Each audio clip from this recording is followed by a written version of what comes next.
New and returning players are dreading what Destiny 2 has become in today's viral Reddit post. This comes to us from r/Destiny the game, and the title reads, "The new power grind and reset heavily punishes people for getting into the game at any point other than an expansion release," which at this point in time is actually a very valid criticism considering how much time you need to grind in order to get to maximum power. As it stands right now, according to the Destiny 2 API, there is just over 3,000 Guardians worldwide that have achieved maximum power, and we are now 5 weeks into the new expansion. It takes an estimated 200 hours if you are highly optimizing, and if you're not, it could take you the entirety of 6 months to get to 450 power. Now, that being said, we don't know what sort of catch-up mechanics Bungie is cooking up later on in this season, and they did mention that they would be alleviating the power grind in a very vague response sometime in September.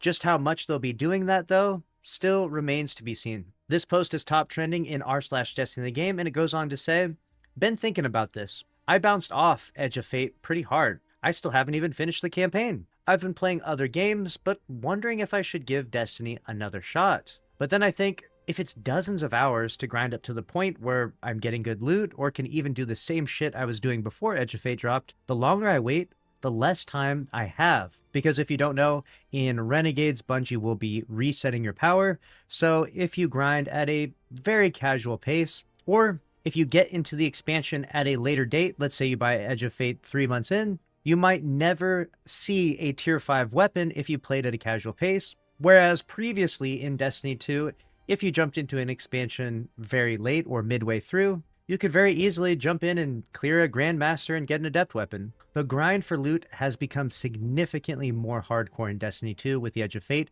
No one can deny this. And while some praise it because, hey, they want something to do, there's a lot of hardcore Destiny players out there. Feel free to comment down below if you're one of them that is actually enjoying having something to do in Destiny 2. Even if it does involve spending hours in the mines, chipping away level by level, clear by clear, doing the same activity again and again and again until you lose your mind. At least it's something to do, right? You can jump into the raid, enjoy the new planetary destination, but what about the players that come into the expansion later on? Or the returning players that maybe they're grinding and playing some other game? What's their experience going to be like jumping into the Edge of Fate halfway through? This post goes on to say, "I'll have to grind harder, and the new gear I will get soft sunset even faster. So what's the point? Finish a campaign I overpaid for and don't enjoy?" This is a valid point. You would have to technically grind harder, especially if you missed out on, maybe some of the exploits that we use out there, which is why I encourage everyone to subscribe to the channel with notifications on, because as soon as we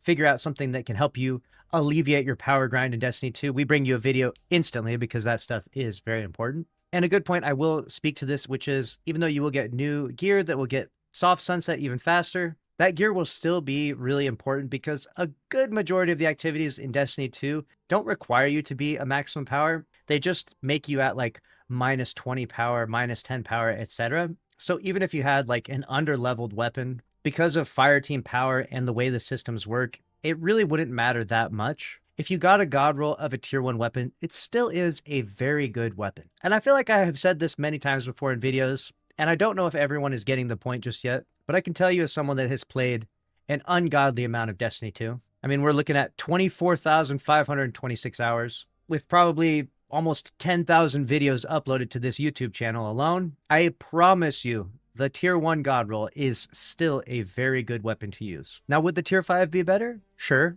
but it's marginally better, okay? If you take the tier 1 god roll and the tier 2 god roll, the tier 3 and the tier 4 and the tier 5, and you compared them all side by side, let's say you unlocked all 5 of them in your inventory, and one by one you compared and contrasted the difference between each one, you would notice a very marginal difference. Now, on the armor side of things, tier 5 armor is very nice. Don't get me wrong. You get a lot more stats. Your builds are going to get way crazier. I would highly encourage you to try to get tier 5 armor, and hopefully Bungie lessens the power grind enough so that way the average Destiny 2 player does get a full set of tier 5, because builds with tier 5 are very nice. The last bit they say is, so there's really no option to take a break or try and come back later. If you don't play from the moment an expansion drops, you're pretty much effed. Playing other stuff for 3 months, might as well not even bother coming back. this goes beyond incentivizing you to play regularly. The game pretty much wants you to only play it and nothing else. And if you aren't willing to commit to it, like an abusive spouse, it doesn't even want you around.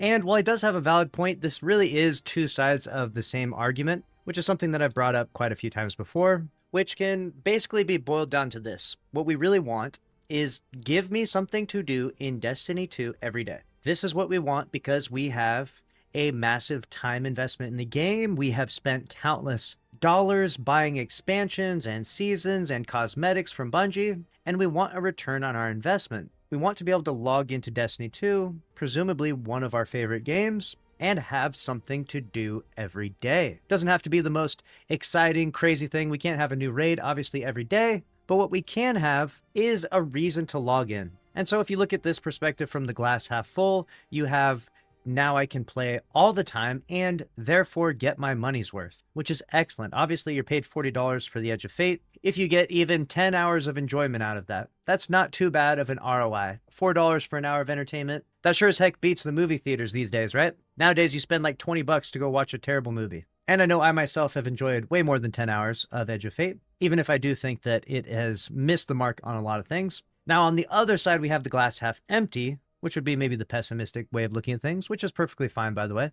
I'm not here to tell you how to think. I'm just giving you my perspective, which is now I have FOMO if I don't play all the time. So you have the fear of missing out because there is always something to do in Destiny. Now there is a continuous reason to log in. Even if it is a monotonous, soulless power grind, digging deep in the trenches of Caldera, at the hopes of a hollow foil dropping for you, like a gift from the heavens, it's something to do. And even though this doesn't perfectly represent what the Edge of Fate is, this does represent what the future of Destiny 2 is going to feel like for basically everyone, returning players, new players, veteran players, hardcore players, casual, you name it, whatever title you want to give it, this is going to be the future going forward. There's going to be little things going on in Destiny 2. They're going to give you reasons to log in, like Arms Week will randomly come up, right? There's going to be another Arms Week probably around the corner here. You know, technically next week, they're bringing back the heavy metal playlist, and maybe they'll drop some pinnacles as you grind that, right? There's always going to be little reasons to log in and level up. And the Ash and Iron update is just a couple weeks away, which supposedly has like some bunch of crazy changes.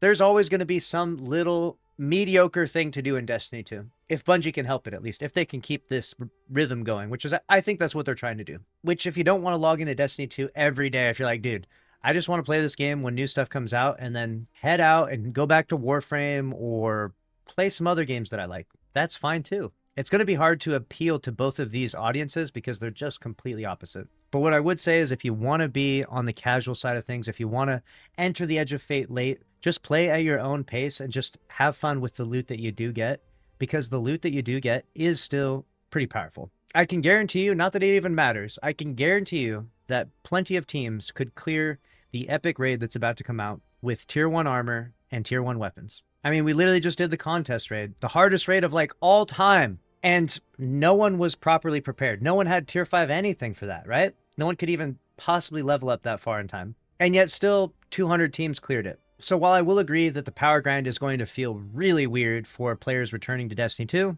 I think it's good to just enjoy what parts of it you can if you do enjoy them. Like a good example is this guy said, I finished the campaign, I overpaid for, and I don't enjoy. They did not enjoy the campaign. Was not for them. Perfectly fine. Don't play it then.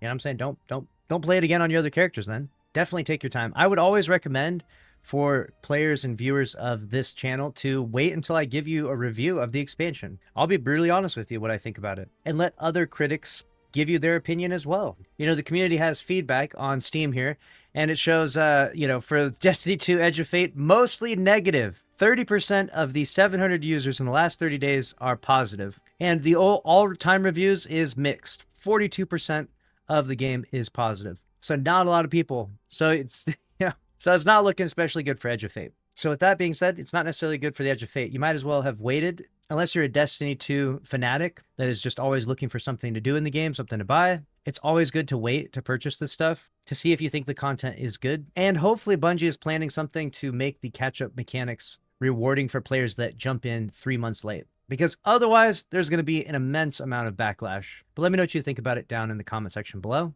We'll see you in the next one. Thanks for watching. Later. If you enjoyed this video, then click on the screen here to watch another one from this channel. And don't forget that we're doing a monthly emblem giveaway for anyone that is subscribed with notifications on, likes, and comments on the video. We'll be scrolling through all the comments, picking random winners. So best of luck to you out there, and we appreciate you watching.